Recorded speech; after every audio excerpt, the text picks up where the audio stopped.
Good afternoon and Salam Malaysia Madani. You're watching World Today with me, Olivia Nicholas.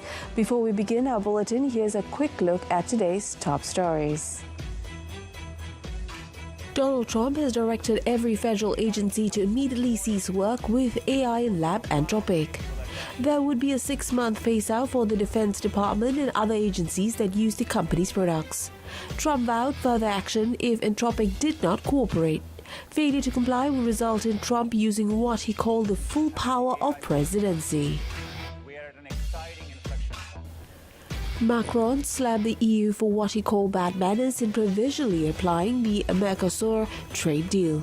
Speaking alongside Slovenian Prime Minister Robert Golob, he said the move is a bad surprise for France. Macron on that matter vowed to uphold the respect toward what has been negotiated hard for over the last few months. Many countries on Friday urged their citizens to leave or avoid travel to Iran and several other West Asian regions due to escalating US-Iran tensions. The US Navy's largest aircraft carrier, the USS Gerald R. Ford, arrived off Israel's coast on Friday. This in turn raised concerns that the US and Iran may be moving closer to direct military confrontation. Mexico's government assured tourists to the country can expect a safe World Cup as the tournament's trophy arrived in the country. President Claudia Sheinbaum said she had spoken by phone on Thursday evening with FIFA President Gianni Infantino. A FIFA team will visit the venues to ensure security for players, services and fans. Poland is planning to introduce new legislation to ban social media for children under 15 years old. Its education minister said platforms will be held responsible for age verification. The ruling Civic Coalition will present the draft outline on Friday and the law could take effect early 2027. 15 people were killed while at least 30 others were injured in a Bolivian Air Force aircraft crash. The plane had departed from the city of Santa Cruz and crashed after landing and skidding off the runway onto a neighboring avenue. The airport was temporarily closed following the crash. A tram derailed in central Milan, leaving 2 dead and around 40 others injured.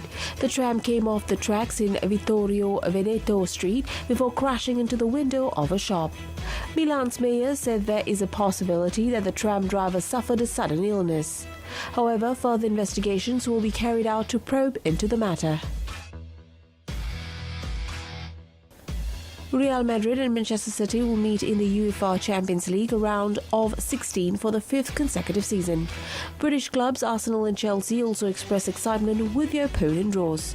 They will face Bayer Leverkusen and Paris Saint-Germain respectively. The first leg matches will be played on 10th and 11th of March. CAS has officially entered the deliberation phase following FAM's appeal. FAM is appealing against sanctions imposed by FIFA on the national governing body and 7 national players. An operative decision, albeit without grounds, of the high-profile case is expected next week.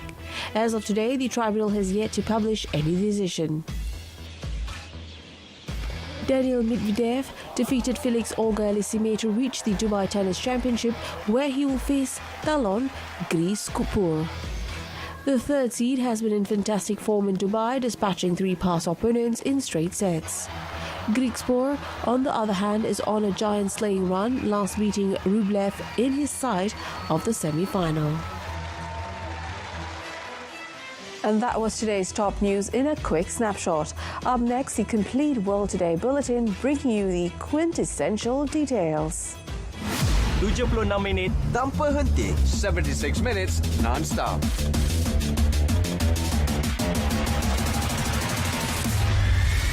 Transparent and concise. Paparan komprehensif, ringkas dan padat.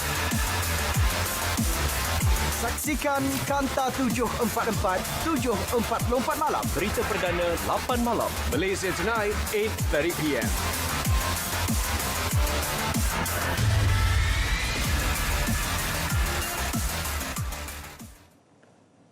United States President Donald Trump said on Friday he was directing every federal agency to immediately cease work with artificial intelligence lab Anthropic.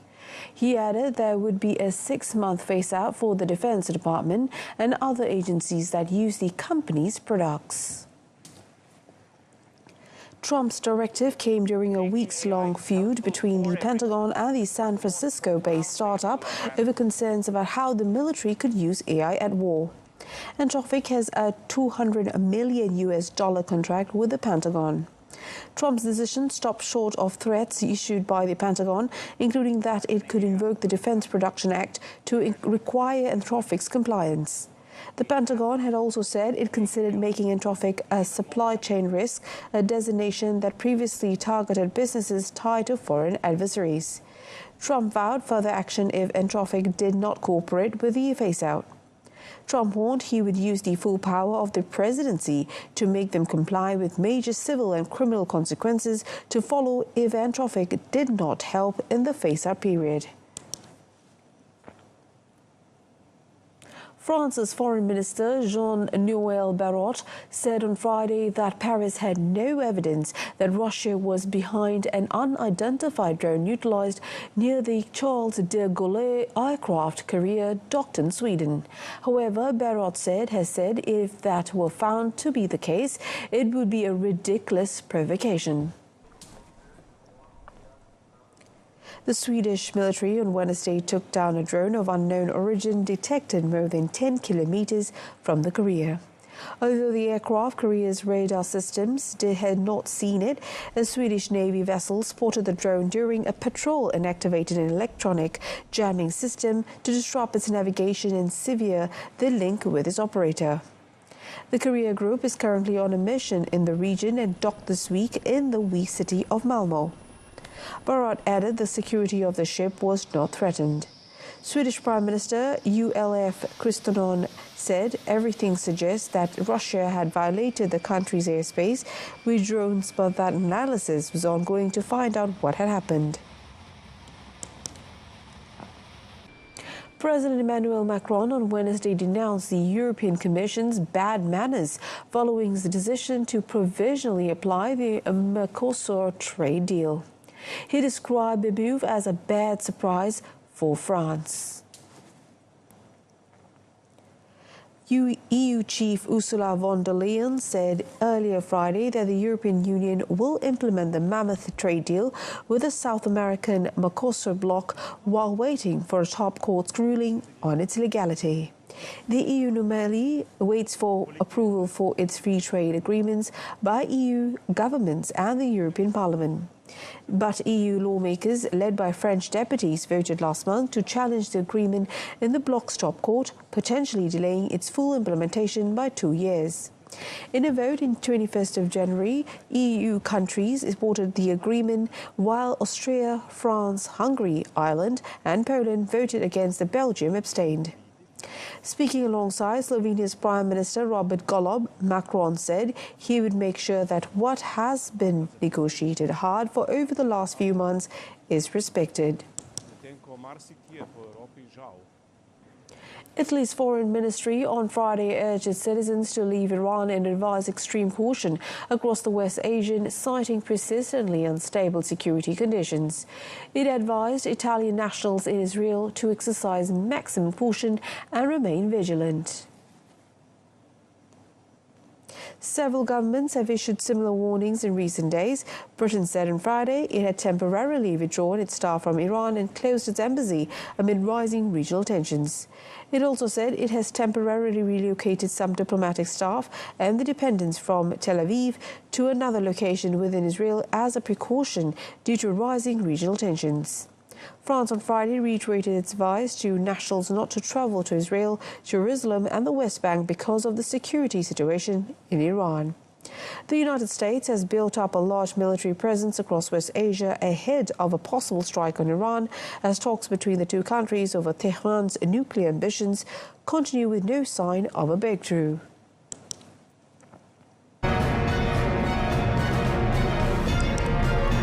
Coming up next, Taliban border forces announce readiness to defend against Afghanistan.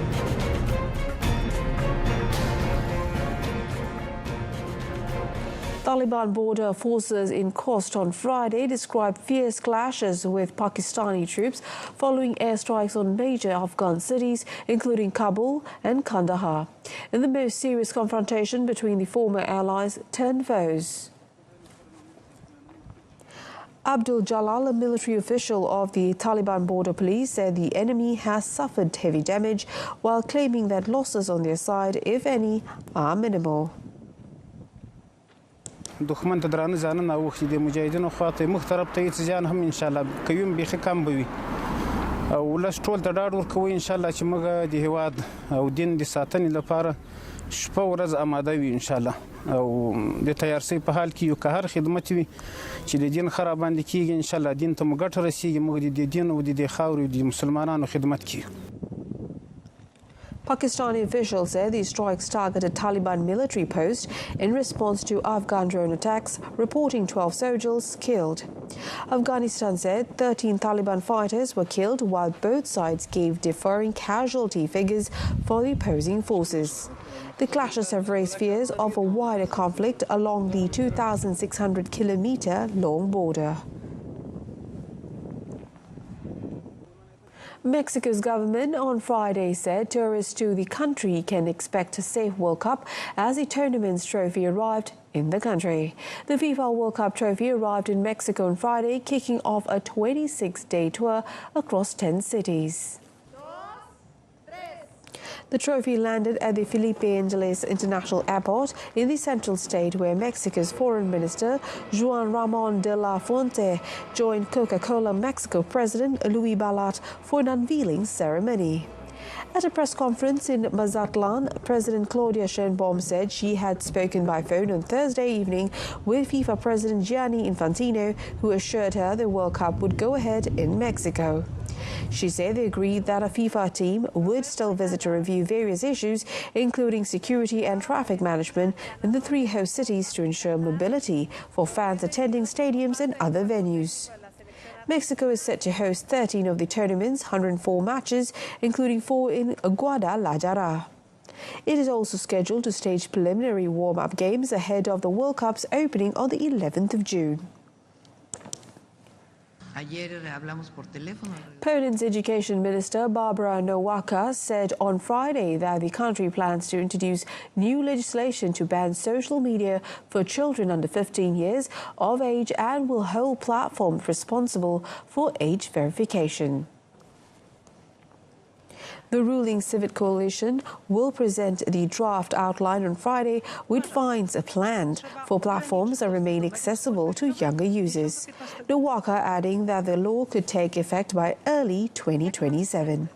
Several European governments, including Denmark, Greece, France, Spain and Britain, have explored similar restrictions amid claims that social media services are harmful or addictive for minors. The British government said in January it was considering the restrictions to protect children online after Australia implemented similar laws in December. The initiative could put Warsaw at odds with US tech firms such as Meta and Elon Musk X, some of which have pushed back against restrictions following Australia's ban last year. 15 people were killed and at least 30 more injured on Friday's evening after a Bolivian Air Force Hercules aircraft carrying new banknotes from the country's central bank crashed onto a busy avenue amid inclement weather in the city of El Alto near Bolivia's capital, La Paz. According to local authorities, the military aircraft had departed from the city of Santa Cruz and crashed after landing and skidding off the runway onto a neighboring avenue. Social media footage showed chaotic scenes of people flocking to the scene of the crash, appearing to pick up money that lay strewn on the ground following the accident. Local authorities on the scene were warding off people using water hoses and tear gas. Bolivia's central bank was set to address reporters later today. National airline Bolivia de Aviación said in a statement the El Alto International Airport was temporarily closed following the crash, adding the aircraft involved in the accident did not belong to its fleet. Video broadcasts on local media showed the aircraft was severely damaged, as were a number of vehicles along the avenue where the crash took place. 2 people were killed and around 40 others left injured, including one in a critical condition when a tram derailed in central Milan on Friday. The tram, one of the newest models in operation in Milan, came off the tracks in Vittorio Veneto Street, one of the city's key downtown corridors, crashing into the window of a shop. Local emergency services said 13 ambulances were on the scene. Civil protection teams set up a tent to assist the injured, according to Reuters' eyewitness. The Milan Transport Company, ATM, said in a statement it was deeply shocked by the accident, expressed its sympathy to all those affected, and said it was working with judicial authorities to try to understand what caused it. According to the mayor of Milan, Giuseppe Asala, the possibility that the tram driver suffered a sudden illness could not be ruled out. However, he insisted that investigations could be carried out to determine the cause of the incident. That wraps up World Today this time around. Until next time, I'm Olivia Nicholas. Salam Malaysia Madani. Thank you for tuning in. Have a good and restful weekend ahead. Have a good afternoon, Malaysia.